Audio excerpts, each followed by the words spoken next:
Assalamualaikum warahmatullahi wabarakatuh. My name is Zulaikha bin Norazmi and my mention number is 2410964. So today we will explore the life, contributions and also the influence of one of the greatest Islamic scholars, which is Al-Ghazali, also known as Hujjatul Islam, the proof of Islam. So Al-Ghazali's full name is Abu Hamid Muhammad bin Ahmad Al-Ghazali. He was born in Guzala village in Tus, Khorasan, Persia in 450 Hijrah. His title Abu Hamid was given after he had a son named Hamid. So the name Al-Ghazali comes from his birthplace and is also linked to his father's work as a weaver, known as a ghazal. So for his background and education, from a young age, Al-Ghazali showed that he has a strong dedication to knowledge. He began studying fiqh under Ahmad bin Muhammad al-Rizqani and later continued his studies at the famous Nizamiya University in Nishapur. So there he studied under the great scholar Imam al-Juwaini, where he deepened his knowledge in fiqh and also usul fiqh. So due to his brilliance, he quickly rose to become a faqih, or an expert in Islamic law, a lecturer at a young age, and later a mufti advising leaders on the legal and also political matters. So he even served under the Nizam al-Mulk, playing an important role in decision making. So eventually he was appointed as the head of Nizamiya University in Baghdad, which makes him one of the most influential scholars of his time. Next part is his contributions to fiqh.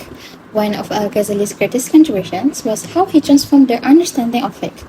So he explained that a fiqh is the body, which is the external actions of the worship, and then tasawwuf is the soul, which is mean the inner sincerity and also spirituality. So according to him, both must work together. He criticized what he called a dry fiqh, which is a legal rulings without sincerity, and he argued that without ikhlas, a fiqh becomes empty and also lifeless. At the same time, he emphasized that a true spirituality cannot exist without sharia. Inner purification must support the external actions. So to integrate both, he used some methods such as a qiyas analogy, well interpretation, rational thinking, and also a deeper symbolic meaning. So through this, he shifted the Islamic law from being a purely legalistic to a more holistic approach, which combines a law and also a spirituality. Furthermore, Al-Ghazali's works in fiqh.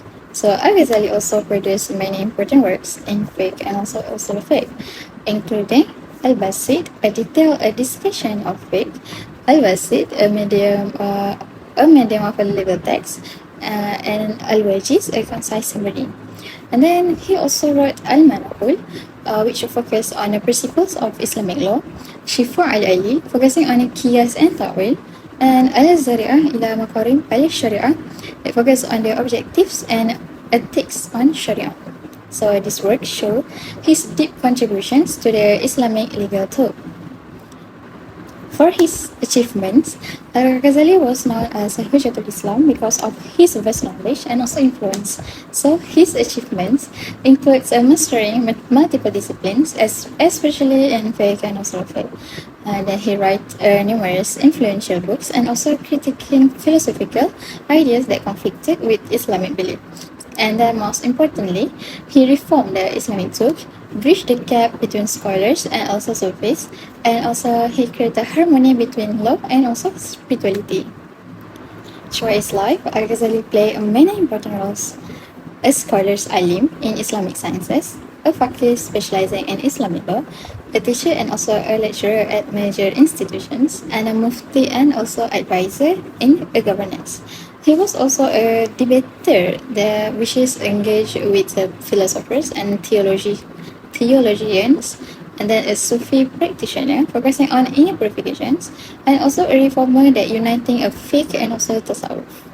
So in conclusion, Al-Ghazali was not just a scholar but a reformer who reshaped the Islamic truth in a profound way. So he showed that knowledge alone is not enough without that sincerity, and that worship is not complete without both corrections and also a pure heart. So by combining a fiqh and also a tasawwuf, he brought a balance between the outer and also the inner dimensions of Islam.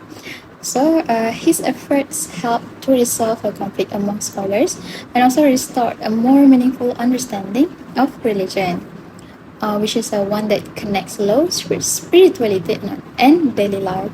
So even today, his teachings continue to inspire Muslims around the world. that remind us the path to truth is not only through the mind, but also through the heart. So that's all from me. Thank you.